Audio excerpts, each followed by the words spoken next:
भाद्रपद मास की तृतीया को हरितालिका तीज का व्रत किया जाता है। भगवान शिव ने वर्णन किया है कि अगर तीज व्रत हस्त नक्षत्र में पड़े तो बहुत शुभ माने जाते हैं। हरितालिका तीज पर माँ पार्वती और भगवान शिव की मिट्टी की मूर्ति बनाकर पूजा की जाती है। इस दिन प्रदोष काल में माता पार्वती और भगवान शिव का पूजन का विधान है। पूजा के बाद कथा पढ़ी जाती है और आरती की जाती है।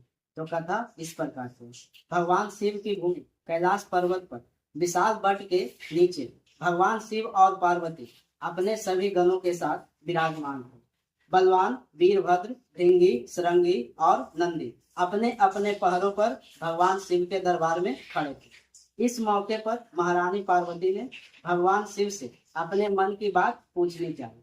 उन्होंने दोनों हाथ जोड़कर कहा कि हे महेश्वर, मेरे बड़े सौभाग्य जो मैंने आप जैसा पति पाया। क्या मैं जान सकती हूँ कि मैंने वह कौन सा पुण्य किया है?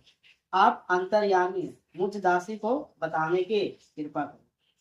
महारानी पार्वती की ऐसी प्रार्थना सुनकर भगवान शंकर बोले, तुमने अति उत्तम पुण्य का संग्रह किया था, जिसकी वजह से तुमने मुझे प्राप्त किया। वह अति गुप्त व्रत है, लेकिन मैं तुम्हें बताता हूँ। वह व्रत भादो मास के शुक्ल पक्ष की तीज के नाम से प्रसिद्ध है।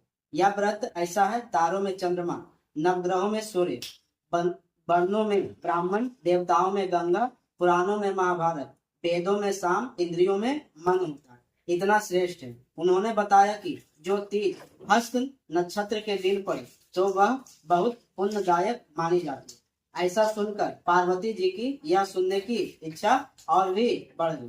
वे बोली कि मैंने कब और कैसे तीज व्रत किया था, विस्तार से सुनने की इच्छा है। इतना सुनते ही शंकर जी बोले, भाग्यवान, उमा भारतवर्ष के उत्तर में हिमालय श्रेष्ठ पर्वत है, उसके राजा हिमाचल है। वहीं तुम भाग्यवती रानी मैना से पैदा हुई।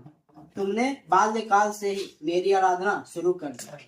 कुछ उम्र बढ़ने पर तुमने सहेली के साथ जाकर हिमालय की गुफाओं में मीठे पानी के लिए तब तुमने गर्मी में बाहर चट्टानों में आसन लगाकर, बारिश में बाहर पानी में दब, सर्दी में पानी में खड़े होकर मेरे ध्यान में लगी हो।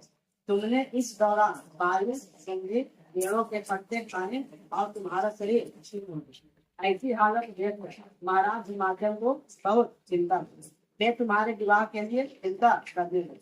इसी मौके पर नारद देव आए। राजा ने उनका स्वागत किया और उनके आने का कारण पूछा। तब नारद जी ने कहा, राजन, मैं भगवान विष्णु की तरफ से आया हूँ।